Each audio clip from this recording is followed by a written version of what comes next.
Licenciatura en Raíces Hebreas, Módulo 1, Torá.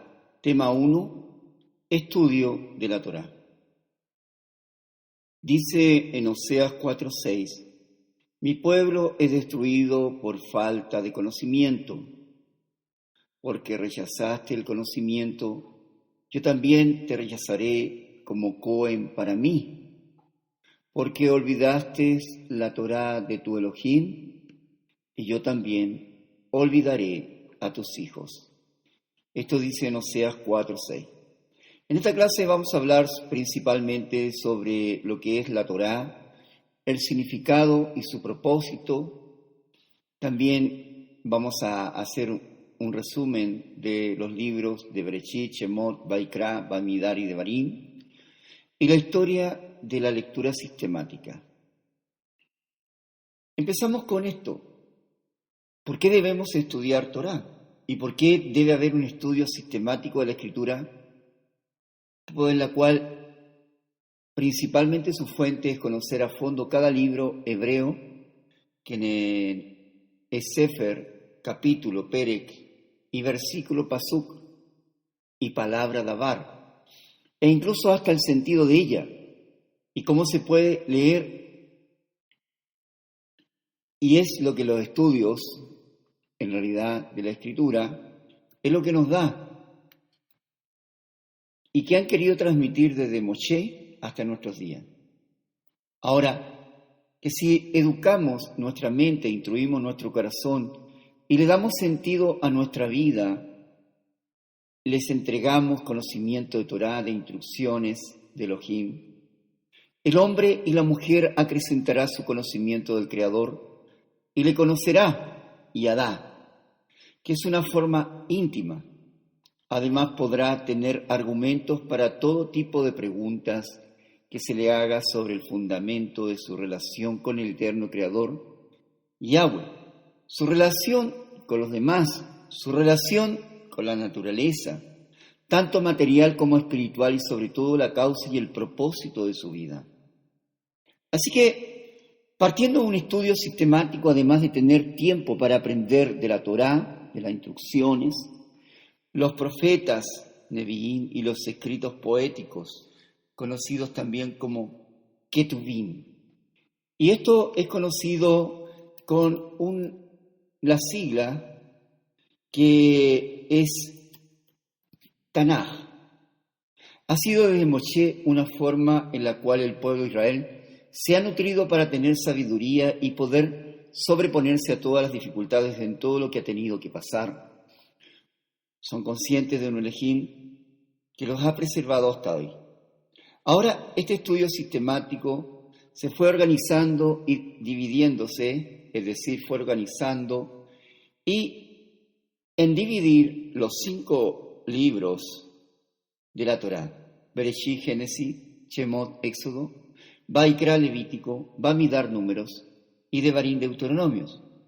Y se dividió en 54 porciones que son leídas a través de las 52 semanas del año. Dado que entre estos 5 libros de la Torá hay 50 capítulos en Bereshit, 40 capítulos en Shemot, 27 capítulos en Vaikra, 36 capítulos en Bamidbar y 34 capítulos en Devarim, lo que son 187 capítulos que se han dividido en las siguientes porciones o parashá semanal, las cuales son leídas en la semana. Para algunos se van la Torá leyendo algunos días, y en otras comunidades se lee una vez a la semana en el día del Shabbat, a fin de poder conversar, dialogar junto con otros, ya que el deber de cada persona es que lea la porción antes de Shabbat, para que cuando se llegue ese día todos puedan tener una opinión, resolver dudas o compartir experiencias que le ha ayudado a compartir la Escritura.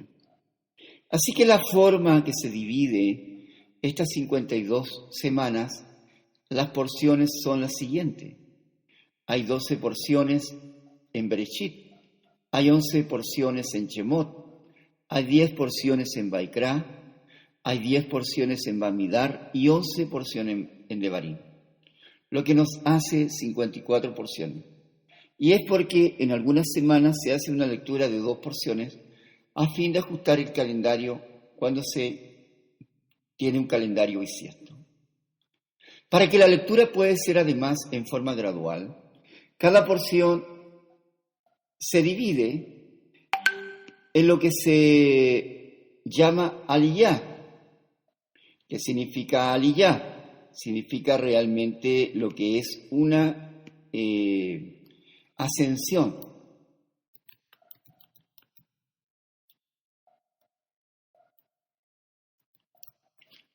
En la cual se definen 7 partes en la porción que puede ser leída por una persona, o si hay más de una, se van, en este caso,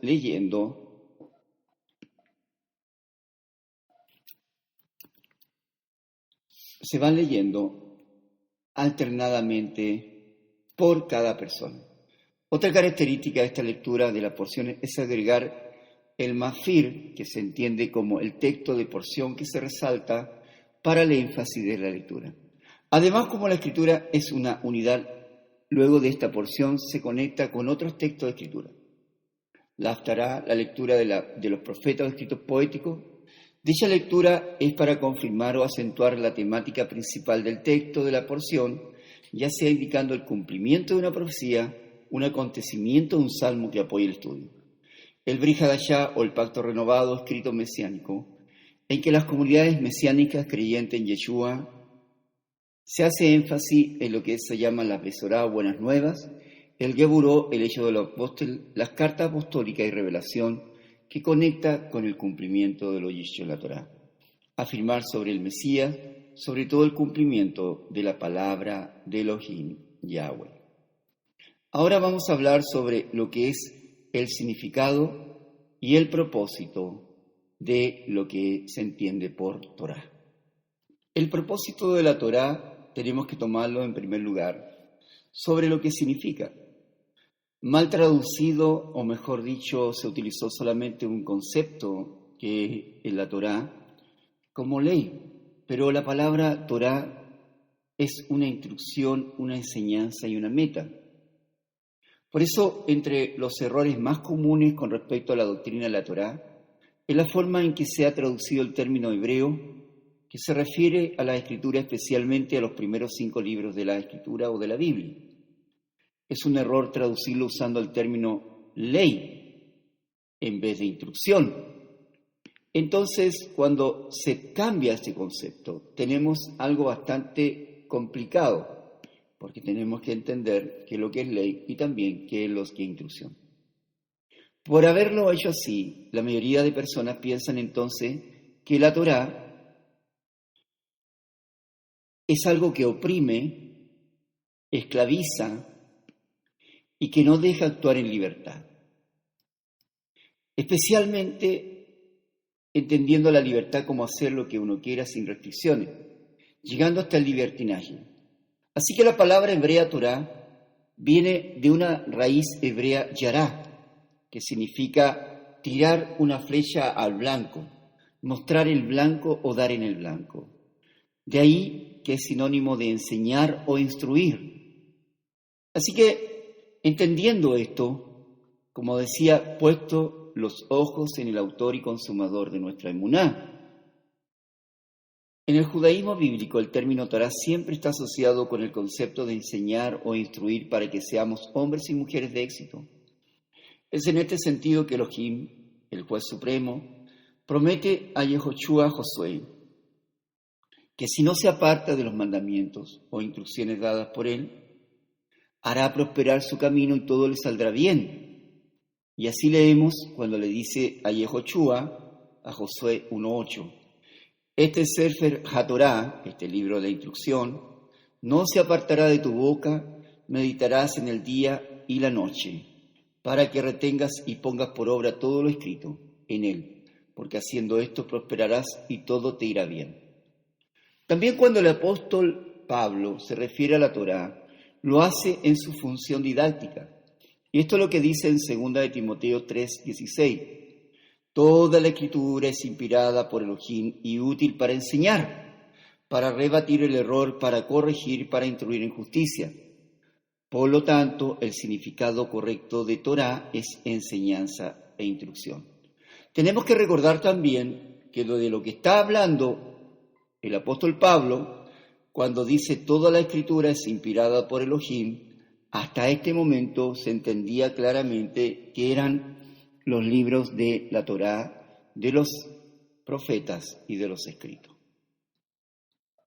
Yeshua el Mesías y los apóstoles no hablaron contra la Torá, sino contra las interpretaciones equivocadas acerca de la misma. Más tarde los llamados padres de la Iglesia toman como opinión oficial algunas fuertes declaraciones del apóstol Pablo, dirigidas especialmente en contra de abusos y desviaciones legalistas que se habían hecho y que continuaban haciéndose de la Torá en su época. Aquellas declaraciones paulinas contra las malas interpretaciones acerca de la Torá comenzaron a verse como la posición o interpretación personal del apóstol Pablo con respecto a la ley o la Torá, siendo este pensamiento totalmente equivocado. Dice, por el hecho de haber tomado como Torá una doctrina basada sobre opiniones vertidas en contra de interpretaciones equivocadas que contradicen la Torá, la instrucción o enseñanza, el cristianismo se ha privado de la riqueza de ella. Debido a esto, una serie de errores y prejuicios se han ido levantando y eventualmente fue colocado un velo sobre la teología cristiana que ha impedido tener un enfoque apropiado con respecto a la sana doctrina de la Torá, como enseñada con una mente hebrea. Para ajustar, quitaron el calendario profético dado por el Eterno, donde venían las fiestas del Eterno y el Shabbat, y pusieron el calendario gregoriano lleno de fiestas paganas y nombres paganos, evitando con ellos que el pueblo cristiano se acercara a la verdad. Todo esto les será demandado por el Adonai Sebaot, el Señor de los ejércitos. ¿Y esto por qué tiene que ver con esto? El idioma griego tenía una sola palabra para expresar de alguna manera el concepto hebreo de Torá, siendo este nomos, que traducido significa ley. Y este vocablo no tendría mayores dificultades excepto que en la mente romana y debido a su sistema de gobierno imperial, el vocablo nomos siempre era visto como algo rígido, inflexible, algo de lo cual el hombre no podía escaparse. Tal error nunca se habría afectado un correcto entendimiento de la Torá, pero en el contexto cultural de la época, la Torá o ley romana había que respetarla y reconocerla como suprema autoridad. Lamentablemente, al traducir este significado, nomos, al castellano, en vez de buscar su significado original en hebreo, los traductores lo hicieron desde el punto de vista greco-romano, y al hacerlo así la idea de la Torá o ley de Elohim como legalista y opresora fue introducida en la teología cristiana. Vemos pues que uno de los errores es el traducir nomos como ley, siguiendo un contexto cultural greco-romano, y no como una instrucción. Esa es una de las primeras situaciones en las cuales tenemos que llegar a entender claramente, porque en muchas ocasiones se acusa a las personas de ser legalistas. Y ahora, esto de instrucción, que es el concepto prevaleciente en la cultura bíblica y hebrea, al momento de hacerle ver a los creyentes que la Torá es ley, ese resultado realmente ha sido pensar que se trate de algo que te esclaviza y te oprime, y nada más lejos de la verdad como hemos visto. El segundo error es considerar como Torá la interpretación equivocada del judaísmo rabínico y ultraortodoxo, lo cual califico como un sistema legalista de salvación, privando a los cristianos de un correcto entendimiento de la verdad de la Torá, dada por Elohim, el juez supremo, a través del legislador en ese momento, Moshe o Moisés. Ahora es muy difícil imaginar a Yeshua el Mesías y a los apóstoles ignorando la realidad cultural, religiosa y política en la cual ellos vivieron. Al retroceder en el tiempo, especialmente en la época de Yeshua, se nos muestra que el más grande error del judaísmo pluralista del primer siglo fue pensar que guardando los mandamientos dados por Elohim, el juez supremo, por medio del legalismo o mediante una práctica mecánica, la justificación y la salvación se alcanzaría por obras, acumulando así créditos y el pasaporte del Jolan Habá, el mundo por venir. Y así fue como equivocadamente muchos de ellos interpretaron la Torá y edificaron alrededor de ella todo un sistema de doctrinas humanas que tenía el propósito de garantizar la salvación de este modo. El resultado fue el legalismo como un sistema de pensamiento y de vida que se alejaba del centro de la misión de la Torá. Y por eso Yeshua HaMashiach nos dice en Mateo 5, 17, 18. Ni os pase por la mente la idea de que he venido para declarar abrogada la Torá o a los profetas. No he venido a abrogar, sino a mostrarlo, cómo interpretarla correctamente. Porque de cierto os digo, hasta que pase el cielo y la tierra, ni un ayud, ni un adorno de letra sagrada pasará de la Torá hasta que todo lo dicho en ella haya sido totalmente enseñado y alcanzado su interpretación original. Asimismo, al estudiar este asunto, los cristianos confundieron este sistema equivocado de pensamiento como si fuera la Torá misma.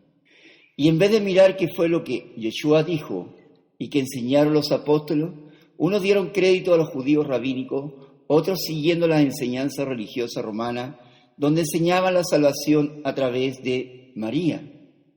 Entendamos que el único por quien podemos ser salvos es por Yeshua HaMashiach.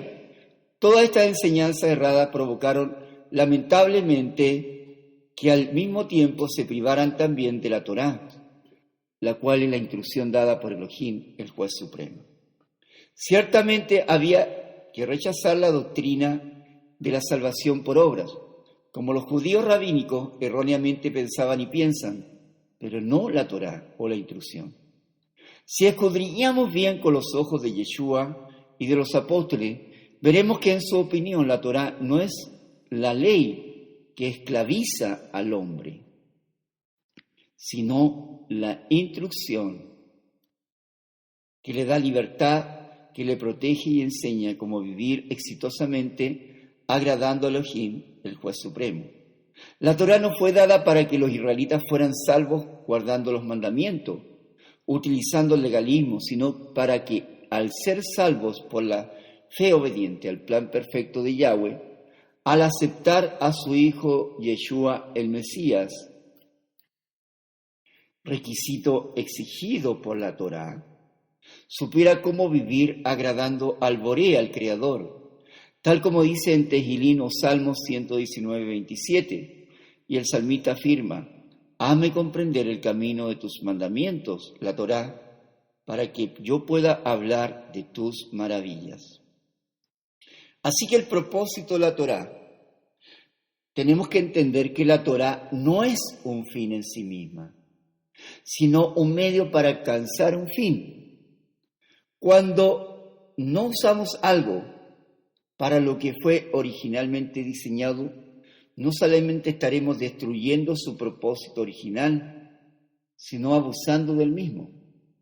Cuando un esposo no trata bien a su esposa, teniendo en cuenta la razón por la cual fue creada, abusará de ella siempre.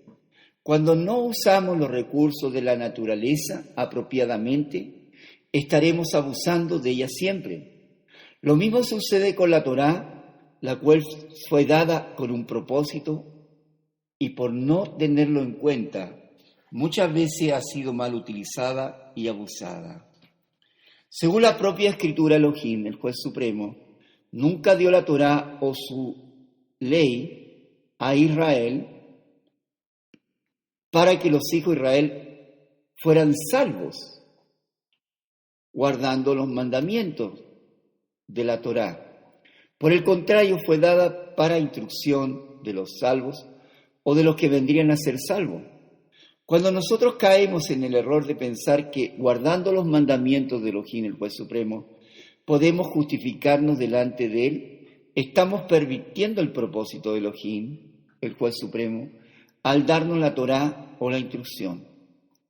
Y esto tenemos que entender que no estamos dejando fuera la Torá, sino que entendiendo el verdadero propósito. El apóstol Pablo en su carta a Gálatas 3:11 es claro en afirmar que, y es evidente, que por este legalismo que resulta de torcer la Torá divina, nadie es declarado justo delante de Yahweh, porque está escrito: el que vive en obediencia a la Torá recibirá el regalo de la vida que viene por su emuná, por su confianza obediente, a lo que Yahweh prometió. Así que Elohim, el juez supremo, nunca dio la Torá o los mandamientos para que alcancemos la salvación guardando sus mandamientos por medio del legalismo, por estas leyes y tradiciones del hombre. Usar la Torá como un medio de salvación es abusar de ella y una desviación del propósito del Abba, el Padre Celestial, al darnos sus instrucciones. La propia Escritura revela que la Torá es el manual de instrucción de Elohim dada a sus hijos, para que en todas las cosas les vaya bien, para que tengamos éxito en todo lo que emprendamos y para que nuestra descendencia pueda diferenciar lo bueno de lo malo, la luz de las tinieblas. Y veamos el propósito del testimonio de la Escritura. Cuán bendecido es el hombre que no anda en el consejo de los inicuos, ni aprueba la manera de pensar de los pecadores, ni se sienta en la silla de escarnecedores, sino que en la Torá, la instrucción de Yahweh, está su deleite, y en su Torá medita de día y de noche. Será como el árbol plantado junto a corrientes de aguas, que trae su fruto en su tiempo, y sus hojas no se marchitan, y todo lo que hace prosperará. Y esto lo dice directamente en Salmo 1:1-3. Lo vamos a leer de nuevo. Dice: cuán bendecido es el hombre que no anda en el consejo de los inicuos, ni aprueba la manera de pensar de los pecadores, ni se sienta en la silla de los escarnecedores, sino que en la Torá, la instrucción de Yahweh, está su deleite, y en su Torá medita de día y de noche.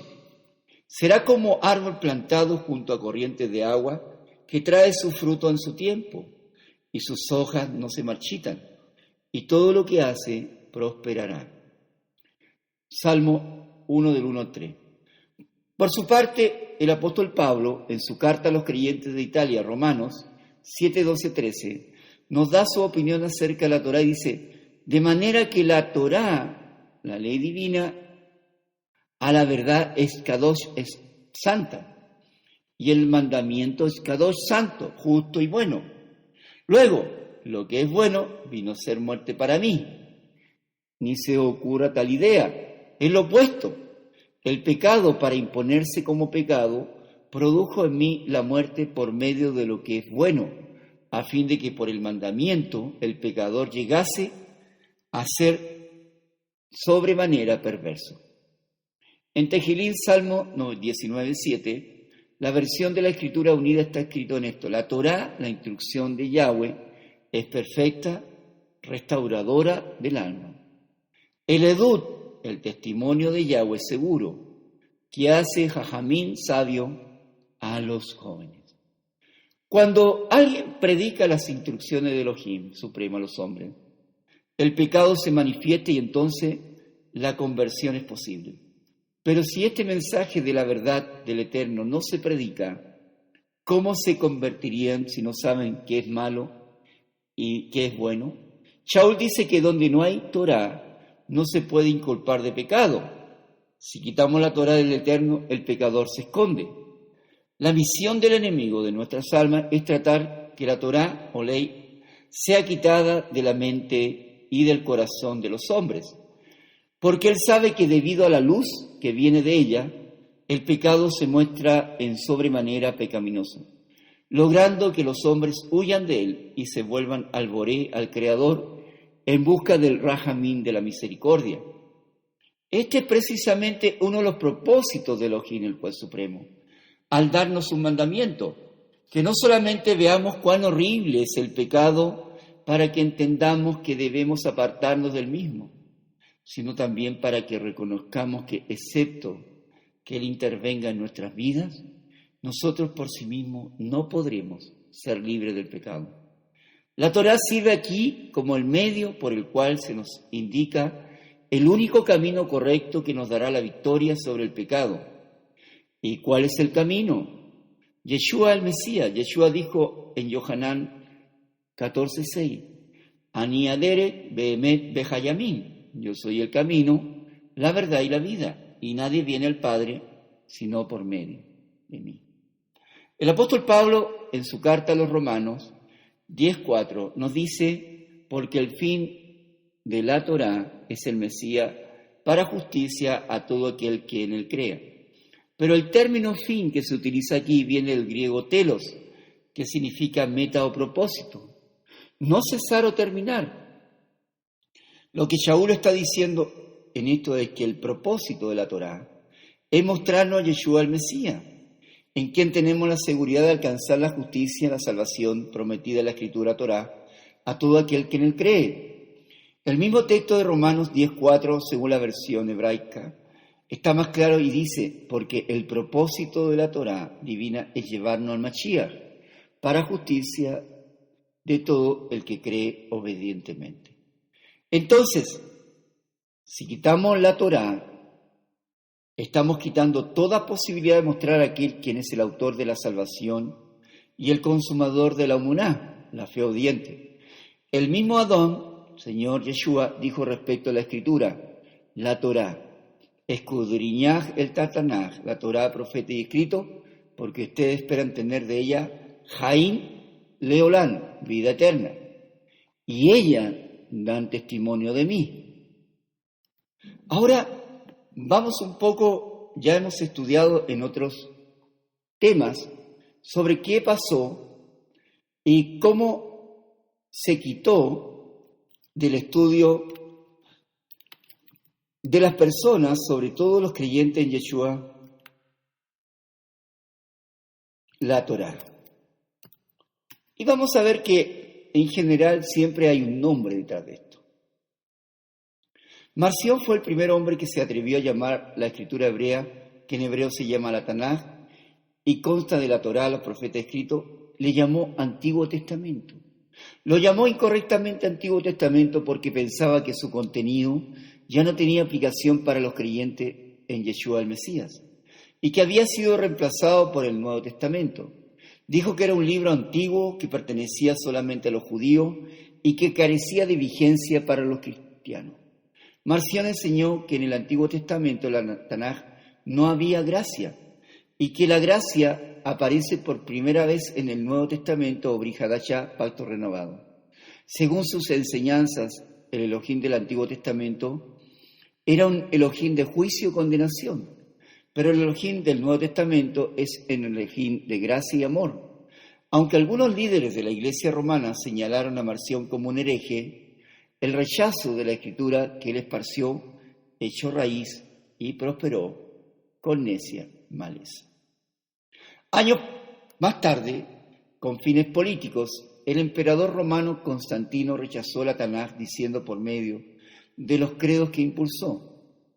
Y decía, renuncia a todas las costumbres y ritos, Torá o leyes, hablemos así, a todas las leyes, los panes sin levadura,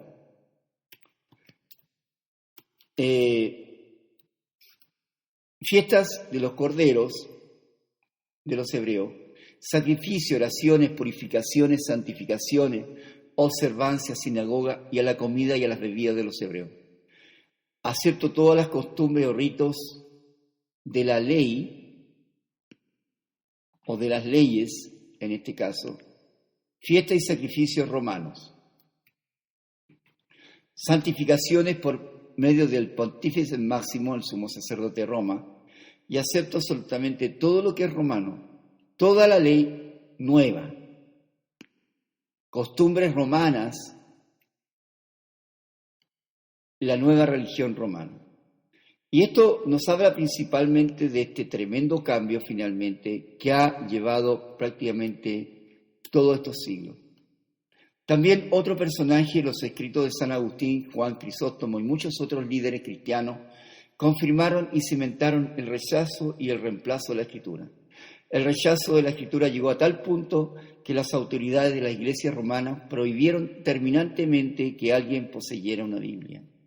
Finalmente podemos decir, entonces, que la Torá no es la ley que mata,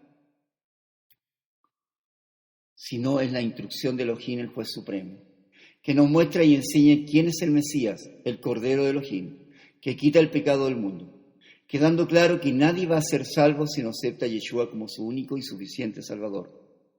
Al alcanzar la salvación, nosotros necesitamos esas instrucciones, tanto de la Torá como el Brit Hadashah, para que nos guíen y nos ayuden a alcanzar la consagración, preparándonos para la venida del Adón, del Señor, ya que sin santidad nadie verá al Eterno, al cual veremos a través de Yeshua, su representante. Tanto la Torá como el Brit Hadashah no se pueden desligar el uno del otro, ya que la Torá respalda al Brit Hadashah. La Torá está llena de gracia, que es el amor de Yahweh, igual que el Brit Hadashah. Es mentira decir que la gracia solo se encuentra en el llamado incorrectamente Nuevo Testamento. Donde quiera que la Torá sea interpretada inapropiadamente, el Evangelio sufrirá pérdida.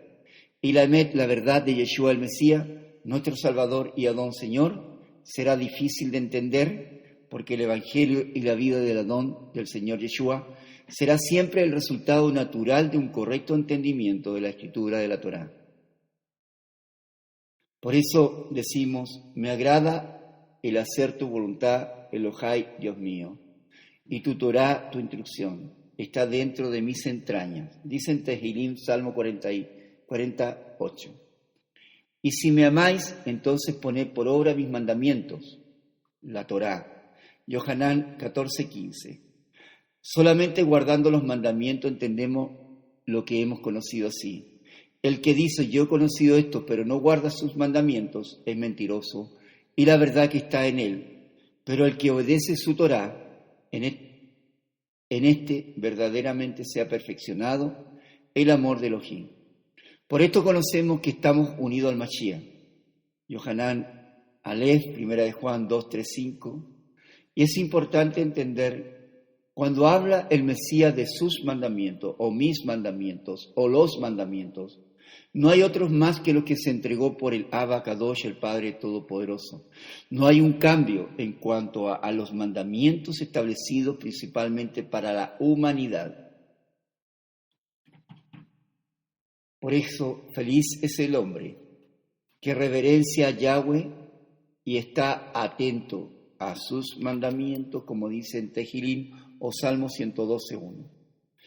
Es cosa que tenemos que entender, que cuando habla el Mesías de sus mandamientos, los mandamientos, está hablando de los mandamientos de la Torá.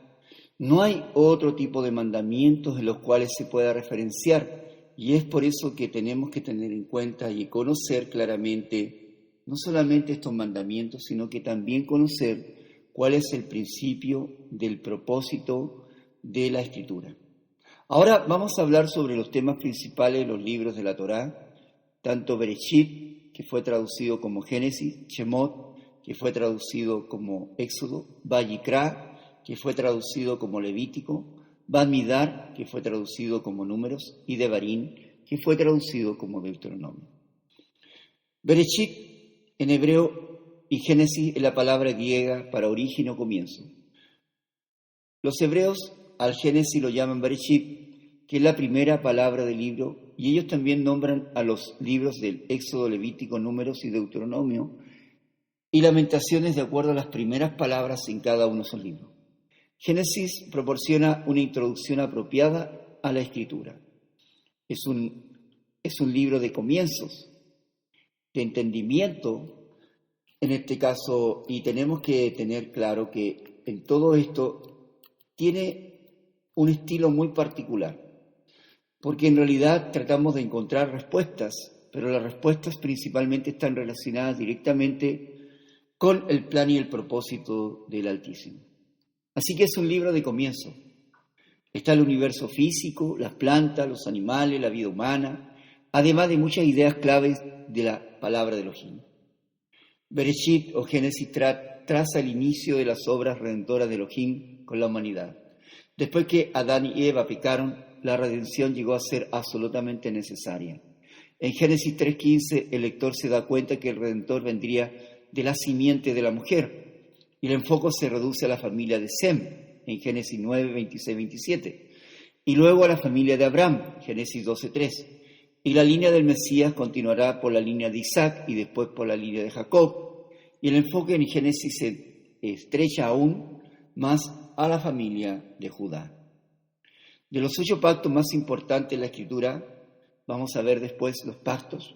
4 se encuentran en Génesis: el edénico, el adámico, el de Noé y el de Abraham. En cada uno de estos casos, Elohim prueba a sus hijos respecto a algún aspecto de su voluntad, y cada vez que el hombre falla, la prueba. Desde los tiempos bíblicos, los primeros 5 libros de la Biblia se han tratado como un todo y son llamados, en un caso se llama la Torá o el Pentateuco, que en realidad Penta viene a ser de 5 libros, en este caso lo que tenemos como Pentateuco. Pero también se utiliza el concepto Humach, pero como hemos dicho, el tema realmente es instrucción o enseñanza. Moisés es el autor del Pentateuco, de estos 5 libros, y lo referencia claramente en varias referencias bíblicas que tenemos acá. Génesis es la introducción lógica y necesaria al Pentateuco. Este libro se compone de 11 documentos, un relato introductorio de los días de la creación, seguido por 10 secciones que comienzan con "estas son las generaciones de", y el material de Génesis se divide en 2 partes naturales. Los primeros 11 capítulos tratan 4 acontecimientos clave: la creación, la caída, el diluvio y la torre de Babel, con la resultante dispersión de los habitantes a través del mundo. Y los capítulos 12 al 50 tratan de la historia de 4 personajes claves: Abraham, Isaac, Jacob y José, concluyendo principalmente en el último capítulo 50, ya con la muerte de Jacob y de José. Lo que nos lleva al segundo libro, Shemot. El título en hebreo se deriva del primer versículo del libro. Estos son los nombres de, y a menudo abreviado los nombres. La palabra Éxodo proviene del griego y significa salida. Y un tema principal del libro es la salida de la nación de Israel de la esclavitud en Egipto. El libro de Éxodo introduce a Moshe, y es interesante notar cómo Elohim lo protegió de la muerte decretada por Faraón y lo puso en el palacio de Egipto para prepararlo para la tarea que tenía para él, en 2:1 al 10.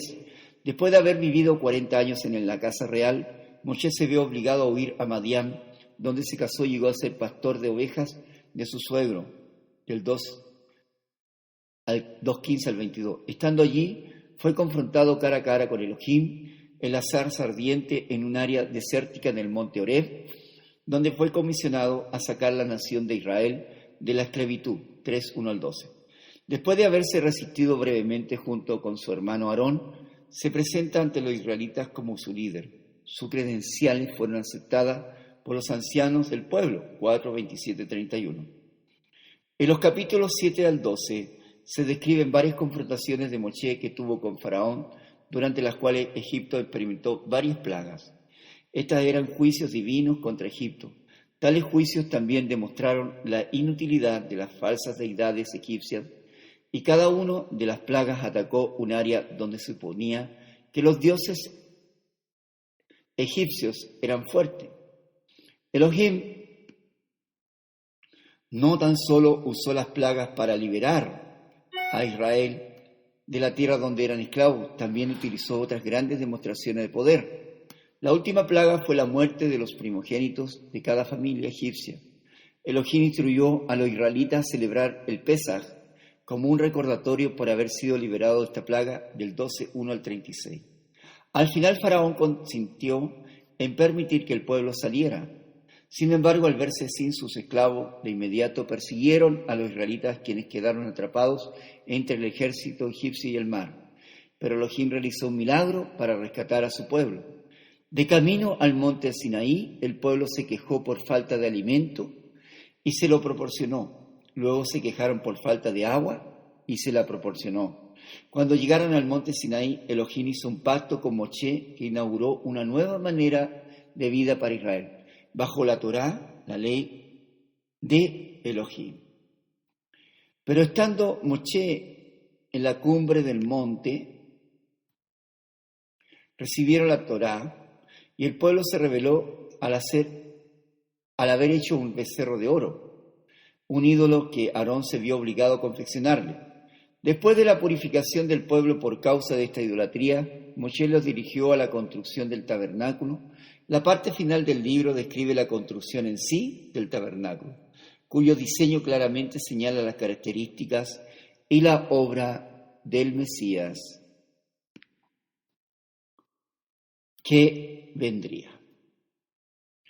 Y el libro de Éxodo describe cómo los israelitas llegaron a estar bajo el pacto de la Torá, ley mosaica, registrar al dar de la Torá y mucho del contenido de la misma y las provisiones para la adoración en el tabernáculo durante años en el desierto.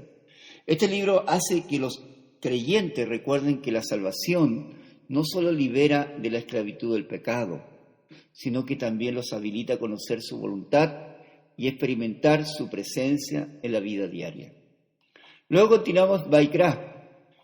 En hebreo, el nombre para Levítico es Vayikra, que significa y él llamó, la cual es la primera palabra del libro. El título Levítico proviene del griego y quiere decir perteneciente a Leví. Este libro contiene las instrucciones dadas directamente por Elohim a Moisés, el autor. Un escritor comentó: en Éxodo vemos cómo Elohim saca a su pueblo de Egipto, en Levítico vemos cómo Elohim saca a Egipto de su pueblo.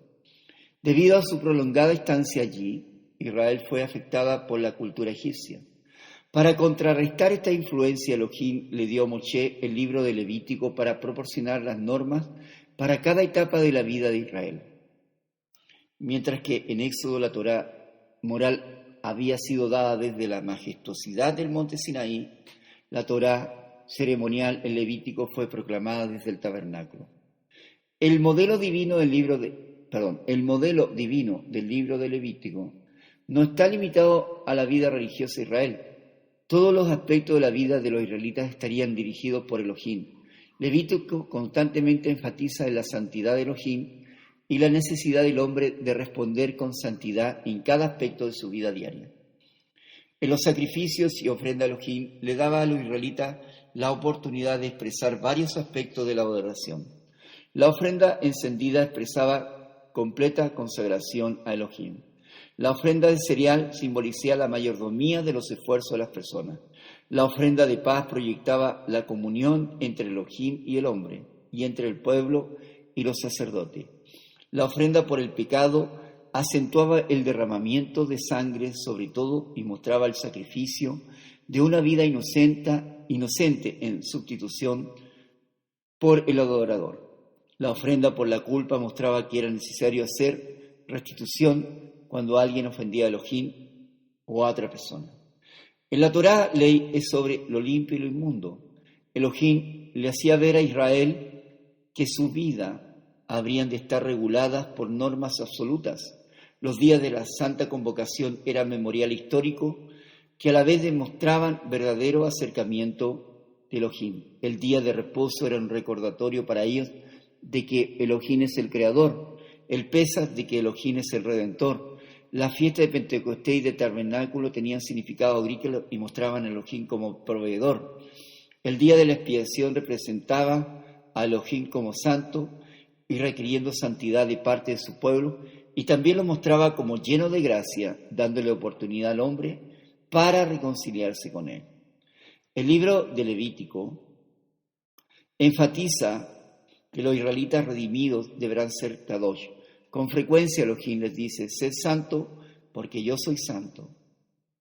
Este libro puede considerarse como el manual de santidad de Elohim, donde se describe la conducta de un corazón a tono con él. Para el creyente, la santidad personal es producida por el Ruach, pero debe ser mostrada exteriormente, como dice en Colosenses 3:12-13. El siguiente libro es Bamidbar. El título en español para el libro de Números se debe a dos censos de Israel, el primero de la generación que salió de Egipto y el otro 39 años después de la generación que entró a Canaán. El título en hebreo es Bamidbar, en el desierto, que es tomado del primer versículo del primer capítulo del libro, según la costumbre hebrea. El título es particularmente descriptivo del contenido del libro porque registra cómo Elohim guió, disciplinó y nutrió a los israelitas mientras peregrinaban por los lugares del desierto Sinaí. El libro de Números, escrito por Moshe, dedica cerca de la mitad de su contenido a narración y el resto a legislación. El libro describe la vida de los israelitas durante su periodo de peregrinaje, cuando ellos acompañaban al tabernáculo que daba en el centro rodeando por los sacerdotes y levitas. A través del resto del campamento se situaban las 12 tribus, cada uno junto a sus banderas, bajo la insignia de sus casas paternas. En el este, tras la bandera de Judá, estaban las tribus de Judá, Isaacar y Zabulón. En el sur, tras la bandera de Rubén, estaba la tribu de Rubén, Simeón y Gad. En el oeste, tras la bandera de Efraín, estaba la tribu de Efraín, Manasés y Benjamín. Y en el norte, tras la bandera de Dan, estaba la tribu de Dan, Aser y Neftalí. El campamento se arreglaba según las banderas de las 4 tribus más poderosas.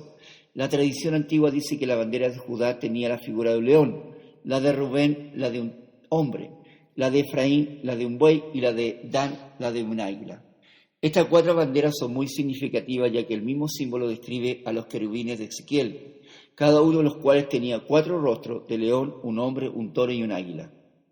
En forma semejante, también los seres vivientes del libro de Apocalipsis tienen el rostro de un león, un hombre, un becerro y un águila.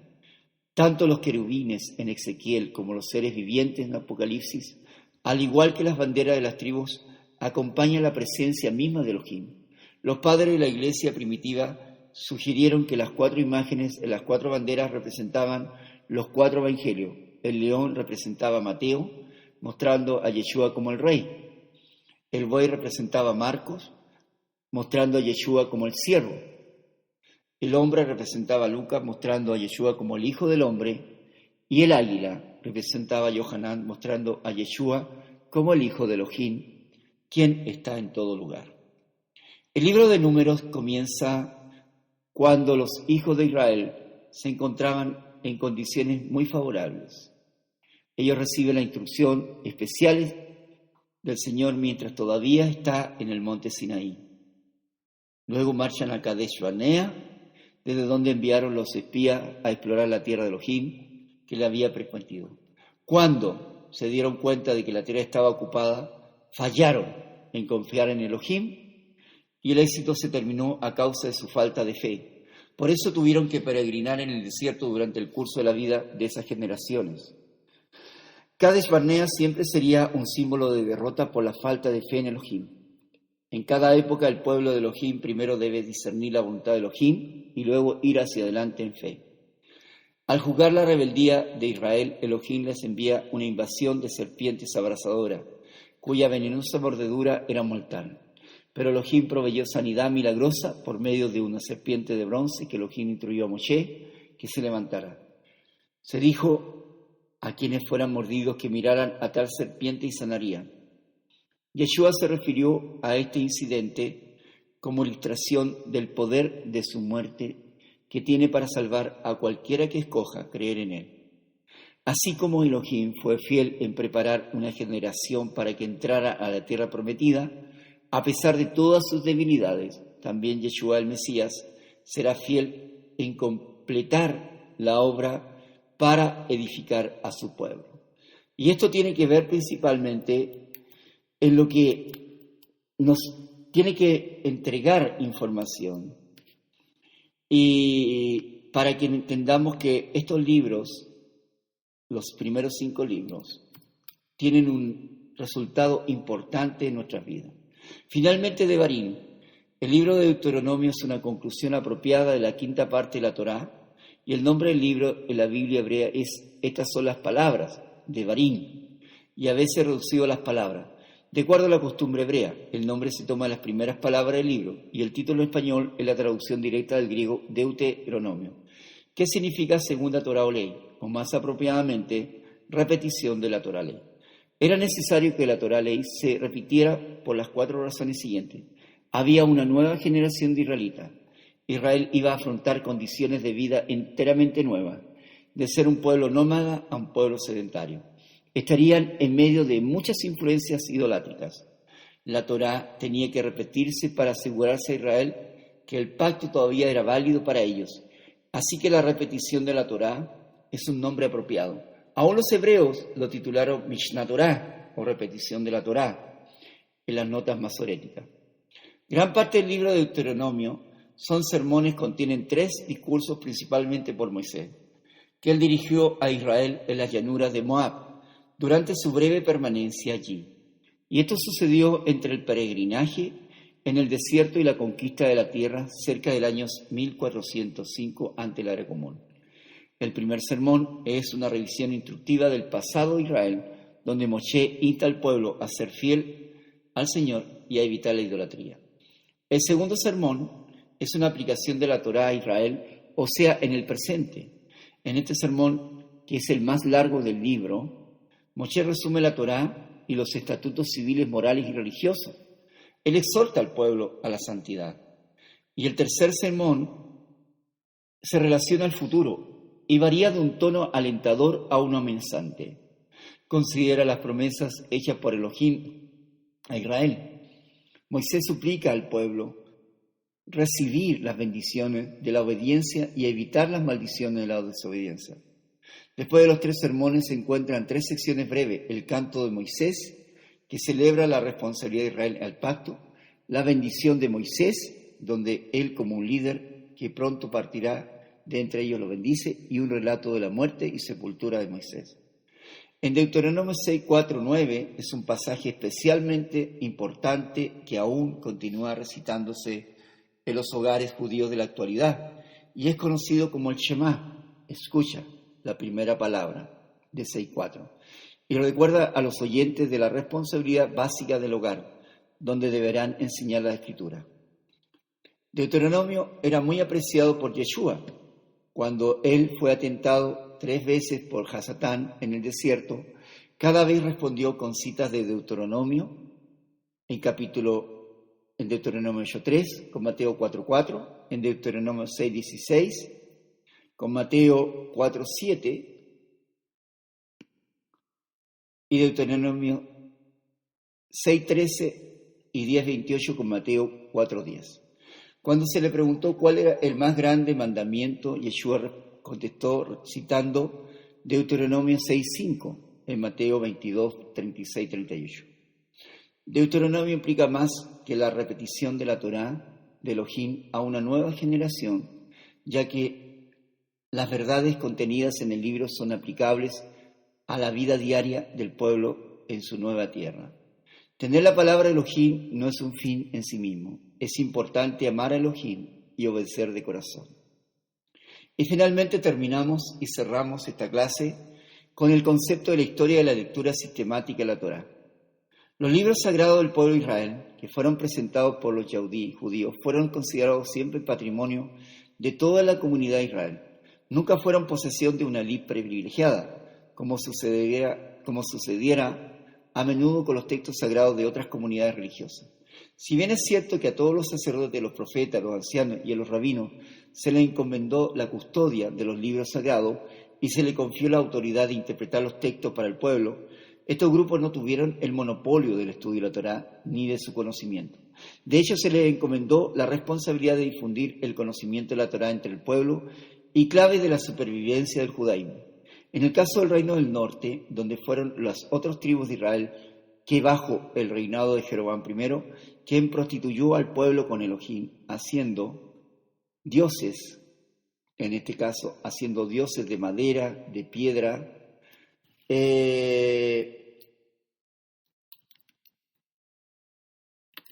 con dioses de madera, piedra y metal, constituyó otras festividades y creencias que no eran del Altísimo.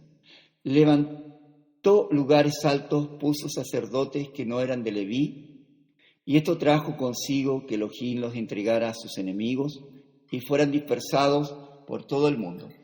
En relación a los yaudí, quienes fueron conscientes de los mandatos del Altísimo, que eran inquebrantables y que la preservación de todo dependía de hacer el conocimiento y el estudio y preservación de la Torá, que fuera para todos. La universalidad de la educación partía en la familia, los clanes, las reuniones, la religión, y el gobierno estuviera en constante cercanía con la enseñanza. La ignorancia de la Torá es imperdonable entre los judíos, y la Torá hace cuestión de ellos en la forma reiterada.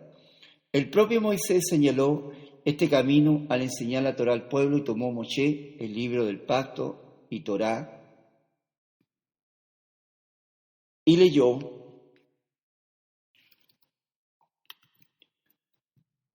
a oídos del pueblo. Una de las disposiciones de la Torá exige especialmente la lectura de todo el libro del Devarim ante el pueblo reunido. Harás congregar al pueblo, varones y mujeres y niños y tus extranjeros que estuvieron en tus ciudades, para que oigan y aprendan y teman al Señor vuestro Elohim, y cuiden de poner por obra todas las palabras de esta Torá. Devarim 31:12. Esta asamblea especial debía ser convocada cada 7 años, a fin de que cada año sabático, durante la festividad de Sukkot, pero al principio de la continua educación de los adultos, quedó claramente establecido ya desde los mismos comienzos de nuestra existencia como comunidad, y el pueblo del libro, el Sefer, los libros sagrados, nunca fueron documentos secretos, sino patrimonio de toda la comunidad. La tradición atribuye a Moshe la práctica de leer públicamente porciones de la Torá en Shabbat, en las festividades y en Rosh Hashanah. Esta última celebración tuvo en los tiempos antiguos mucho más carácter de semifestiva que en nuestros días. Esta práctica puede contribuir a aplicar el sentido de la expresión bíblica Mikra Kodesh al referirse a estos días sagrados. Este término se traduce por lo general como asamblea o convocaciones sagradas. ¿Por qué Mikra implica ser llamado, convocado, y Kodesh significa apartado? Pero Mikra significa también lectura, y es un término que se aplicó posteriormente a la Sagrada Escritura. Los sabios ven en la expresión Mikra y Kodesh ambos sentidos para ellos. Se refiere a los días sagrados en los cuales el pueblo era convocado para escuchar las lecturas de la Sagrada Escritura. Al principio no hubo un orden establecido para la lectura pública de la Escritura, pero no se puede desconocer el influjo que esta extraordinaria tradición tuvo en la vida religiosa del pueblo judío a través de su historia. La lectura sistemática de la Torá en Shabbat y en los días festivos tuvo una significativa influencia educacional sobre los judíos. Ellos se deben particularmente al hecho de que la Torá no solo era leída, sino también comentada y explicada. La Torá debe ser comprendida, no solo conocida. El libro de Nehemías dice, y los levitas leían en el libro de la Torá de Elohim claramente y ponían el sentido de modo que se entendiese la lectura. Y cuando el libro hebreo deja de ser una lengua hablada de las masas judías después del retorno de los judíos del exilio de Babilonia, donde el idioma común fue el arameo, se traía un traductor que se llamaba Meturgemán para traducir en voz alta cada frase a medida que se leía. Posteriormente, en el periodo de la historia, se estableció una práctica de que los rabíes explicaran ampliamente el sentido del texto leído. La historia nos cuenta de la historia de Rab, Ashimar Sutra y Meramar. Así lo hacían regularmente en el servicio de oraciones de Shaharit, que Rabí Yosef lo hacía antes del servicio de Musaf, y que otros rabíes lo hacían antes del servicio de las oraciones de Minjá. Los rabíes utilizaban parábolas para presentar en forma más accesible la enseñanza de la Sagrada Escritura en su aplicación a la vida cotidiana de la gente. Este fue el origen del sermón o drashá, que es una tradición establecida entre los judíos desde hace mucho tiempo, cuya finalidad es explicar la Torá y enseñar judaísmo al público congregado. Este sigue siendo hasta ahora el propósito primordial del sermón del rabino. La historia relata asimismo que Ezra, el escriba, quien estableció la práctica de leer la Torá los lunes y jueves de mañana y el Shabbat. Por la tarde los lunes y jueves eran los días del mercado, en que los campesinos llegaban a las ciudades para vender los productos y hacer sus compras. Estos días brindaban una excelente oportunidad para reunir al pueblo por unas horas a fin de enseñarle algo de Torá.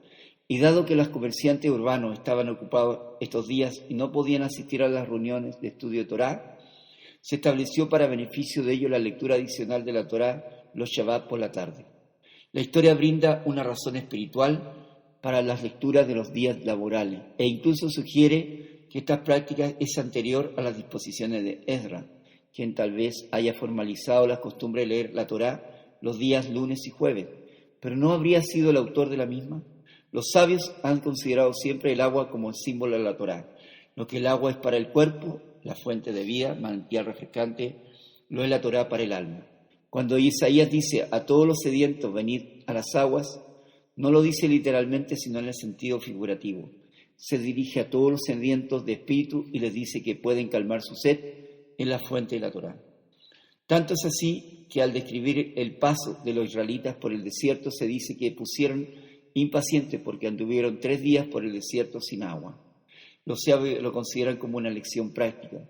Según ellos, el malestar se produjo a raíz de haber andado 3 días sin un sustento espiritual de la Torá. Esto es, según los sabios, la razón por la cual ya muchos antes de Ezra, los profetas, hablan y habían establecido que la Torá debe leerse los días lunes y jueves, además del Shabbat. Y esta disposición asegura que no transcurran 3 días sin que el pueblo reciba el sustento espiritual que brinda la lectura de la Torá en público. Y aun cuando hubo momentos en los que se descuidó la tradición de la lectura pública de la Torá, ella fue observada en forma continua en las comunidades judías por doquier, incluso desde el periodo de los Macabeos, en el año 11 ante la era común. Más aún, los sabios decidieron enmendar la antigua práctica de elegir al azar el pasaje de Biblia para lectura de Shabbat, sustituyéndola con la lectura consecutiva. En la tarde de Shabbat y en las mañanas del lunes y del jueves, así como en las mañanas del Shabbat siguiente, la lectura de la Torá debía comenzar con el punto donde fuera interrumpida previamente la mañana del Shabbat. Al aplicarse la disposición de la lectura consecutiva de la Torá, surgieron 2 tradiciones, una en Eretz Israel y la otra en Babilonia. En el Eretz Israel se dividió la Torá en 155 porciones y se tarda 3 años en leer todos los 5 libros de la Torá. En algunas comunidades se divide la Torá en 175, de modo que tardan 3 años y medio en completar el ciclo. Y entre los judíos de Babilonia, la Torá fue dividida en 54 porciones. Cada una de ellas fue denominada por Parashá, que correspondía al número de semanas del año en Borismán. Esta división llegó a ser normal, alágica, aceptada por los judíos en todas partes. En los años normales, que solo tienen 52 semanas, se leen en ciertos Shabbat porciones dobles de la Torá, de modo de completar la lectura de los 5 libros de la Torá en términos del año. La celebración anual de Simchat Torah, el día siguiente de Shemini Atzeret, es resultante de esa tradición. La única ocasión que se interrumpe la continuidad semanal de la lectura Torá es cuando la festividad recae en Shabbat. En tal caso, la lectura relativa a la festividad tiene precedencia sobre la porción semanal, en consonancia con el versículo bíblico, y habló Moshe y los hijos de Israel sobre la solemnidad de Yahweh. De este versículo dedujeron los sabios la necesidad de leer en cada festividad sobre la misma.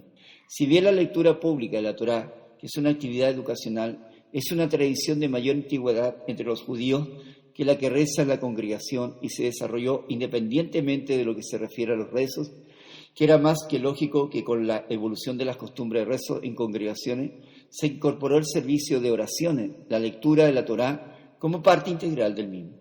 De este modo se completa el círculo establecido del diálogo en la oración y el hombre se dirige a Elohim a través de la Torá y es Elohim quien se dirige al hombre. Algo muy interesante en la lectura de las parashá o porciones es que luego que se ha cumplido un año de lectura, es decir, se llegó al Devarim, se vuelve a la semana siguiente a Bereshit. Y esto tiene que ver con el pasado un año, tenemos una nueva perspectiva de vida, además de lo que no pudimos ver el año anterior, lo veremos, nuestro intelecto y nuestro corazón se alegrará y se maravillará de lo que leemos, puesto que el mismo texto revela otra situación, otra perspectiva y sobre todo otra comprensión de la relación con Elohim.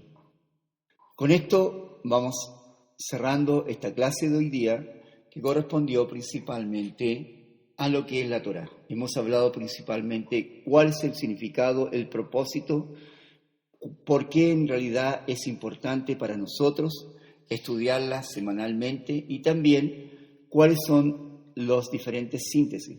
Continuaremos siempre en este estudio y este fue el módulo 2, tema 1, la Torá.